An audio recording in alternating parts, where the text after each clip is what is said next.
What's going on, everybody, and welcome back to the channel. Now, today we've got the second day of the first test between New Zealand and England. Now, the game is starting to put some form together. We're starting to get a good look at what the pitch is going to look like come day 3, come day 4, and maybe a day 5. And I think this test will go a day 5. I just think it's too many days. Too many days. There's too many runs on this pitch that can be made for it not to go a day 5, unless there's all sorts of collapse, which I just don't see happening. So, hey, let's jump straight into it. New Zealand all out for 378, and England at day 2 stumps 2 for 1 of 43 overs. So, let's jump straight into where we left off. Where did we leave off? Well, let's just go through it kind of. I mean, De Greenholm, yep, Shaw, Santner, Jamieson, Shaw, Southey, Shaw, Neil Wagner, a nice little innings at the end. But this is the big one. Devon Conway on debut. Hey, I mean, this is a big innings. You cannot doubt how good of an innings this is. This is massive.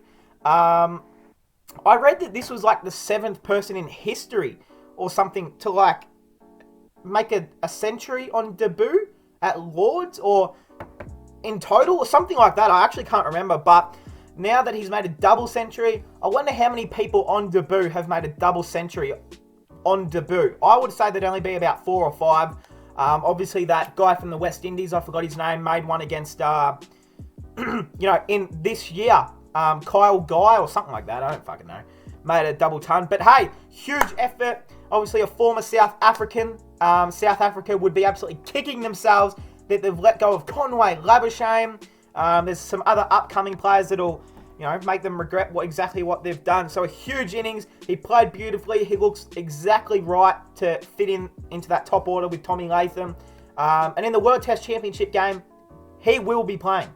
He has to play. So yeah, credit to him. They did tumble there for a second, and I thought, gee, he's in a bit of strife here not to get this double ton.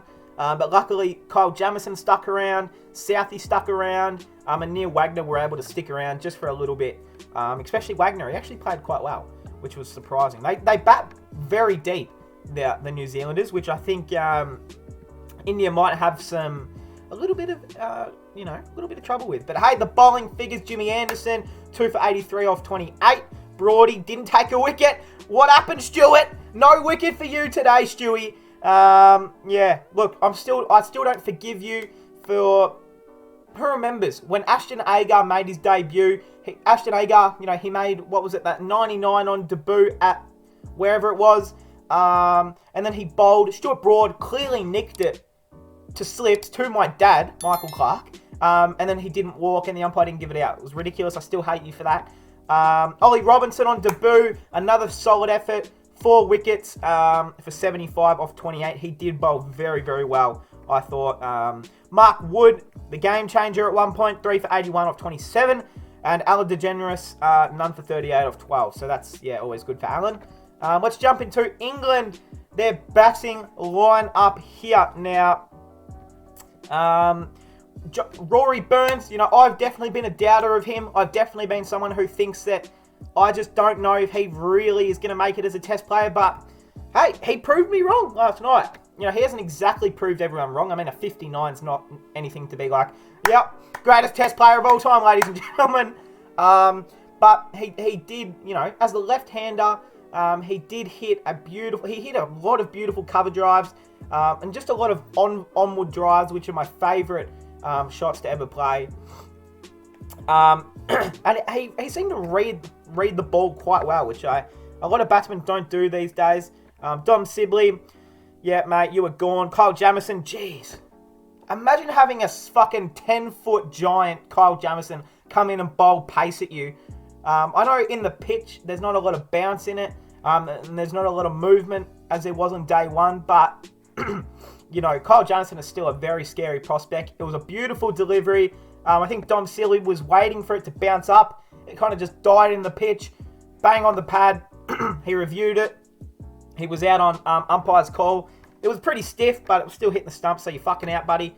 And, this top order, for England. I said it, in the series against India, I said that this is probably England's worst, top 3 order of all time. Like, I genuinely still think that this top order is genuinely disgusting.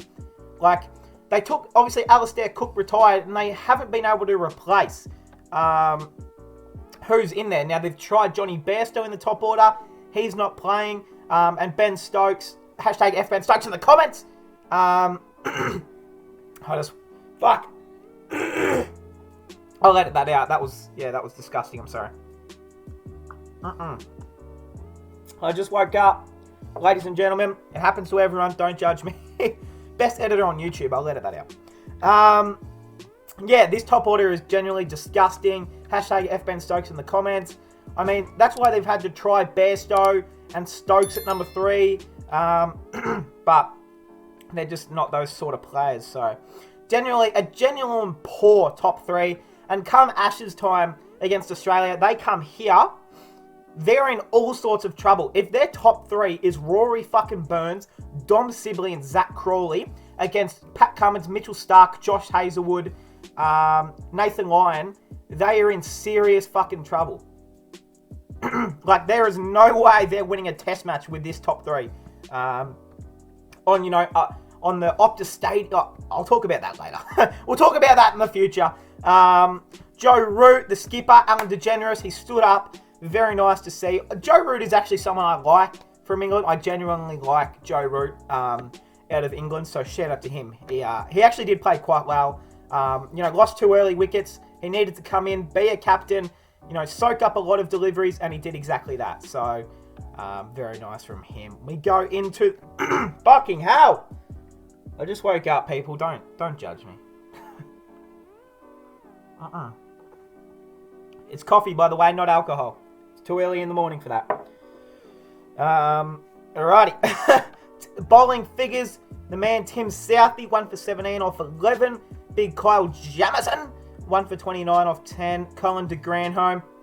And firstly, let's just talk about Colin de Grandhomme's mullet.